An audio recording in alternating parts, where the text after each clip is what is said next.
Hello, this is Scott White from Glasshouse Home Safety. Welcome to another Safety Saturday. Today is part one of a 12-part series on dealing with house fires. We hope will help you and instruct you, give you some background information so you're feeling more confident when something happens and you know what to do, how to respond before, during and after a fire, and hopefully that'll improve your life safety of those at your home, so you could become pretty much your own Fire Warden at home, which would be great to know that we've helped someone survive any sort of a house fire. And part one today is on understanding fire and methods of extinguishment. So obviously if you were going to fight Mike Tyson in the ring, you might sort of look him up, research him a bit, understand how he moves, what he does, how he reacts, so that you know what to expect. So in the same way, you need to understand what a fire is. So what is a fire? A fire is a rapid series of chemical reactions between combustible material using heat and oxygen to burn that material. Now, as it burns, the heat rises and therefore more oxygen is sucked in from below to feed the fire, which then burns more combustible material, which then increases the heat, which sets up that chain reaction. And basically the thing will keep going until you take one of those three things away. You take away the heat, you take away the oxygen, or you take away the material that's burning. So what's given off? In that process, in that chemical reaction, you see light, you see heat, and you see smoke. Now the heat is a big one, because that's another way that fire spreads, but it's also a way that you can die just from exposure to the heat. You know, within 90 seconds a room's often not able to, there's just too much heat in there to go in.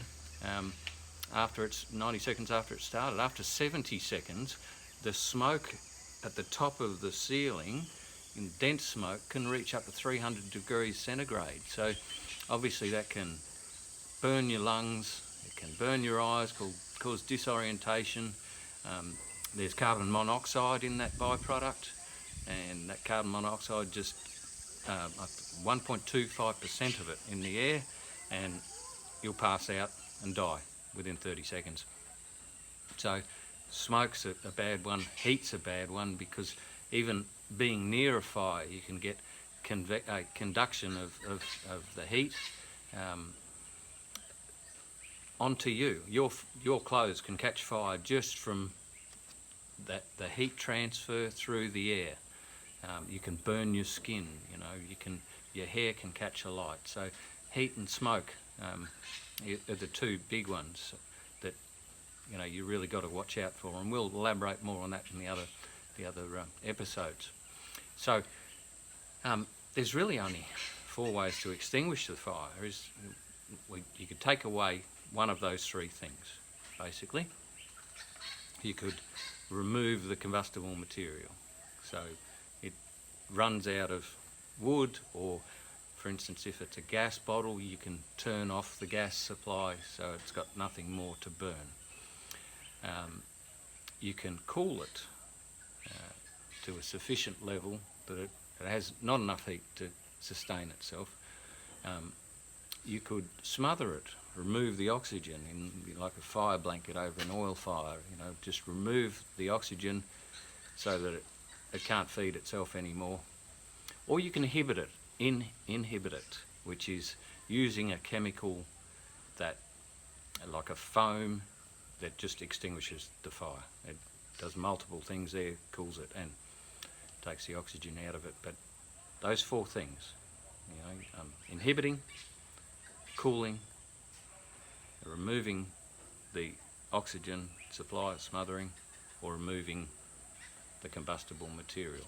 So they're your only four real options. And you've got to keep in mind that, you know, if you're going to have a crack at it and trying to put out the fire, then, you know, a fire can double in size every 30 seconds.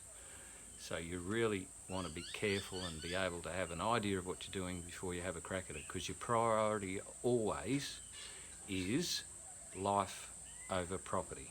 That's the whole aim here. Is, you know, you need to know how to survive and how to help other people survive the fire, not necessarily trying to save the property and save your valuables. They can be replaced, people can't.